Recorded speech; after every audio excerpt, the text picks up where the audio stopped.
আল্লাহ রাব্বুল আলামিনের কাছে মালিকের হাবিব মুহাম্মদ আরবি নিজেই পানাহ চান। কোন বান্দা যদি আল্লাহ রাব্বুল আলামিনকে রাজি খুশি করার জন্য সাধ্য অনুযায়ী নিজের খরচগুলো যখন আল্লাহকে রাজি খুশি করার জন্য করে, হাবিবে কিবরিয়া নবী বলেন ওয়াতাদফাউ মিতাতাসু, ওই দান সদকা আল্লাহ রাব্বুল আলামিন এমন দান সদকা তার জন্য প্রোটেক্ট হইয়া যায়, এমন প্রোটেক্ট হইয়া যায়, এরকম অপমৃত্যু থেকে আল্লাহ রাব্বুল আলামিন তাকে বাঁচায়া দেয়।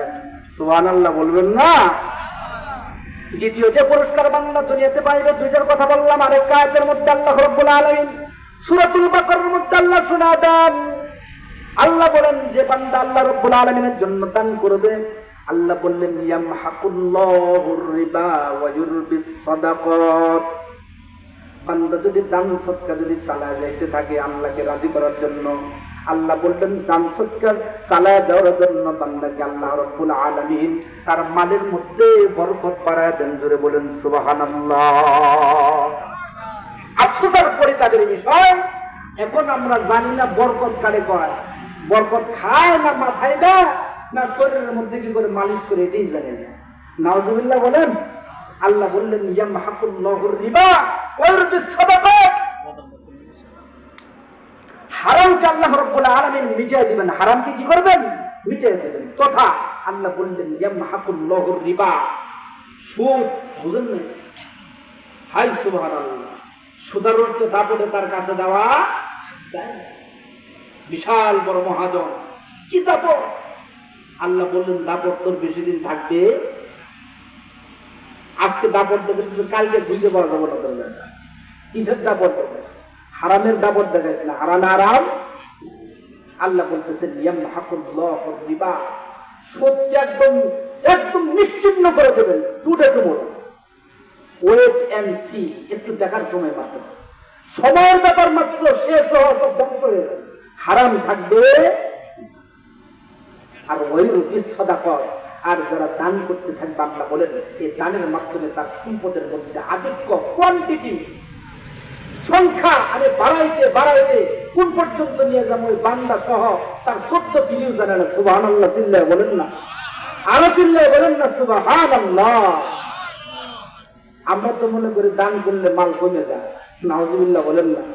ও মুসলমান, রাসূলুল্লাহ সাল্লাল্লাহু আলাইহি সাল্লাম হাদিসের মধ্যে বলেন, বুখারীর হাদিস, রাসূল বলেন মা নাকাসাত সাদাকাতুন মিন মালিন। নাকাসাত মানে নুকসান বুঝেন তো, মা নাকাসাত সাদাকাতুন, দান করলে এই দানের যে টাকা, ওই যে 100 টাকার মধ্যে মাত্র 2.5 টাকা। কয় টাকা? যাকাত কত? মাত্র 2.5 টাকা।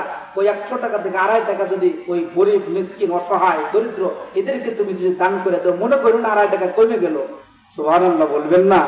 আল্লাহর নবী বলতেন মা নাকাসাত সাদাকাতুন মিন মালিন, দান করলে মাল কমে না, আল্লাহ বাড়ায়া দেন। চিল্লে সুবহানাল্লাহ বলেন। দান করবেন তো ইনশাআল্লাহ? দেখি কে কে দান করবেন না, হাত উঠায় দেখান তো। মাশাআল্লাহ, সকলেই সজাগ রয়েছেন। আলহামদুলিল্লাহ। আল্লাহ সকলকে আল্লাহর সন্তুষ্টির জন্য দান করার তৌফিক দান করে বলুন আমিন। সম্মানিত শুধু আল্লাহ রাসূল সাল্লাল্লাহু আলাইহি সাল্লাম বলেন, আরেকটা পয়েন্ট, দুনিয়াকে আরেকটা পয়েন্ট বলে আমি শেষ করব, এরপর আখিরাতের যে একটা পয়েন্ট বলে আপনাদের কাছ থেকে বিদায় গ্রহণ করব। রাসূলুল্লাহ সাল্লাল্লাহু আলাইহি সাল্লাম বলেন, ও মুসলমান, দুনিয়াতে না প্রাপ্তি, দুনিয়াতে ব্যর্থ হওয়ার মূল কারণ কি জানো? কলিজাটা পাথর হয়ে গেছে। নাউজুবিল্লাহ কোন? কলিজা এমন হয়েছে যে কান দিয়ে ভালো কিছু ঢুকে না, চোখ দিয়ে ভালো কিছু দেখতে ইচ্ছা হয় না। আয়াতে কারিমা আল্লাহ রাব্বুল আলামিন বলেন, ওয়ালাকাদ যারাবনা লিজাহান্নামা কাসীরাম মিনাল জিন্নি ওয়াল ইনস লাহুম কুলুবুন লা ইয়াফকাহুনা বিহা। আল্লাহ বললেন যে আমি অনেক জিন আর ইনসানকে, মানব আর দানবকে জাহান্নামের জন্য তৈরি করেছি। যেটা বলুন নাউজুবিল্লাহ। ওই কেন জানো? এদের সিম্পটমস পৃথিবীতেই বাবা, এদের আলামত তোমরা দুনিয়াতেই খুঁজে পাবা। কেমনে?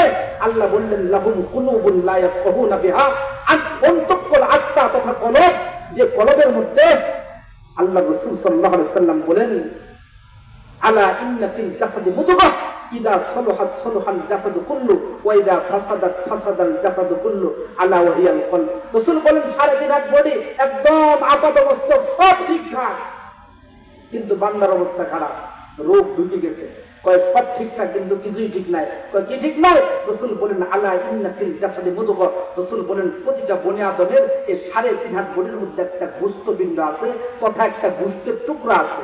সুবহানাল্লাহ। রাসূল বলেন ইদা সলহা, ওই গোশতের টুকরা যখন সব রকমের রোগ ব্যাধি থেকে যখন রোগাক্রান্ত না হয়ে যখন সুস্থ আছে, রাসূলুল্লাহ সাল্লাল্লাহু আলাইহি সাল্লাম বলেন ওই বান্দাটা সুস্থ। চিল্লায়ে বলেন না আলহামদুলিল্লাহ।